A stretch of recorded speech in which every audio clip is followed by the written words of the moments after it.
Hi everyone, welcome back to my channel. ఈ వీడియోలో మనం కీవర్డ్స్ అనే టాపిక్ గురించి మనం డిస్కస్ చేద్దాం.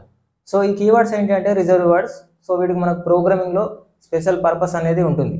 అంటే ప్రోగ్రామింగ్లో వీటికి ఫిక్స్డ్ మీనింగ్ అనేది ఉంటుంది. సో ఇప్పుడు కొన్ని కీవర్డ్స్ చూసుకున్నట్టయితే మనం ఇంట్, గో టు, బ్రేక్, ఇఫ్, ఇవి కీవర్డ్స్ కొన్ని ఎగ్జాంపుల్స్. సో ఇక్కడ ఇంట్ అంటున్నాం కదా, మనం లాస్ట్ వీడియోలో ఇంట్ అంటే మనం ఇంటీజర్ డాటా టైప్ని స్టోర్ చేయడానికి యూజ్ చేస్తాం అనుకున్నాం. ఇప్పుడు ఎగ్జాంపుల్ నేను ఒక నెంబర్ని స్టోర్ చేద్దాం అనుకుంటున్నా. సో నేను ఇంట్ నేమ్ అనేది ఐడి అని ఇస్తాను. సో 20.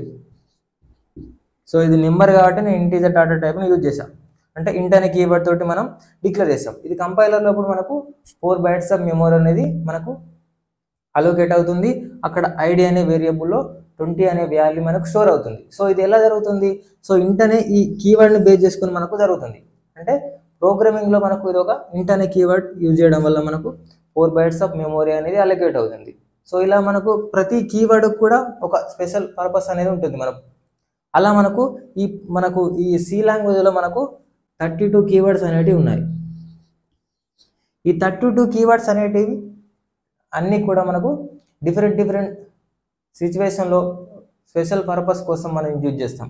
వీటిలో కొన్ని, ఈ 32 కీవర్డ్స్లో కొన్ని డాటా టైప్ని డిఫైన్ చేయడానికి, కొన్ని కంట్రోల్ ఫ్లో స్టేట్మెంట్స్లో, కొన్ని స్టోరేజ్ స్పెసిఫైర్స్ లాగా అండ్ డిఫరెంట్గా మనకు యూజ్ అవుతాయి.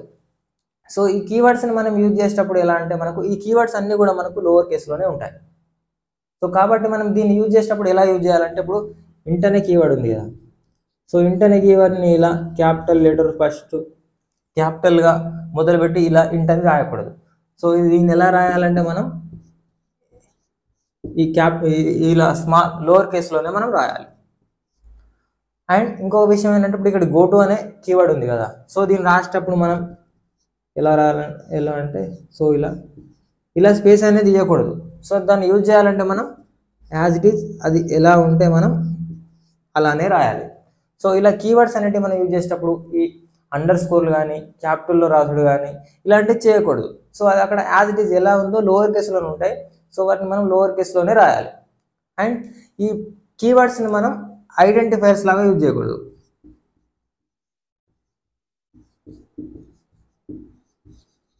సో ఈ ఐడెంటిఫైర్స్ లాగా యూజ్ చేయకూడదు. సో ఐడెంటిఫైర్స్ ఏంటంటే, ఇప్పుడు నేను ఒక నెంబర్ అనేది స్టోర్ చేద్దాం అనుకుంటున్నా. సో ఇక్కడ తీసుకుంటున్నా, ఒక నెంబర్ అనేది స్టోర్ చేద్దాం అనుకుంటున్నా. సో దానికి నేను ఇంటీజర్ టైప్ కాబట్టి ఇంటూ నెంబర్ ఒక 15 స్టోర్ చేద్దాం అనుకుంటున్నా. సో దాన్ని నేను ఈ వేరియబుల్లో స్టోర్ చేశాను, నెంబర్ అనే వేరియబుల్. అప్పుడు నాకు ఇలా ఇది ర్యామ్ అనుకుంటే, సో ఇక్కడ నాకు నెంబర్ అనే వేరియబుల్ ఉంటుంది. 4 bytes అలోకేట్ అవుతుంది మెమరీలో ఇంటి కాబట్టి.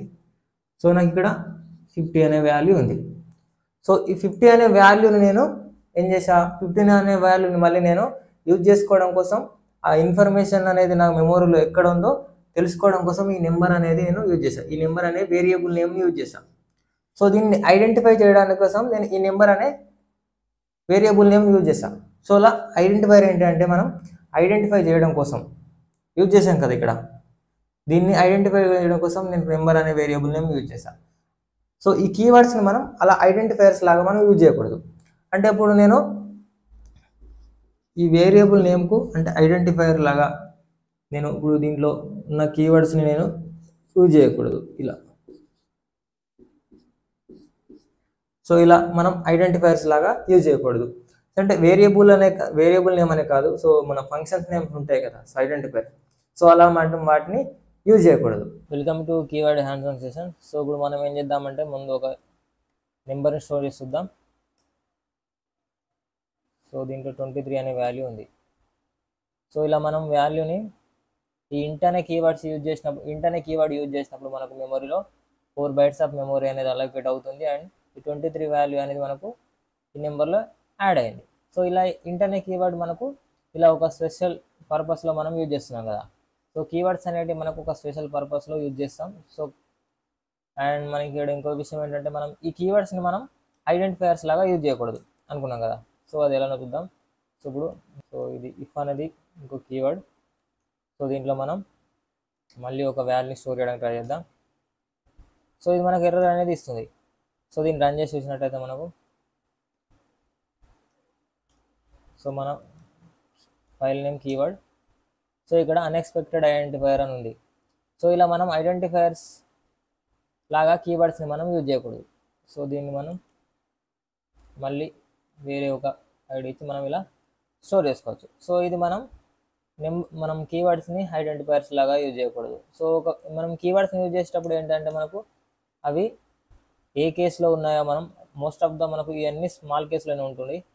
సో కాబట్టి మనం వాటిని యూజ్ చేసేటప్పుడు మనం అలానే యూజ్ చేయాలి. సో అలా కాకుండా ఇంటిజర్ నెంబర్ స్టోర్ చేసేటప్పుడు ఇలా మనం యూజ్ చేసినట్టయితే మనకు ఎర్రర్ అనేది వస్తుంది.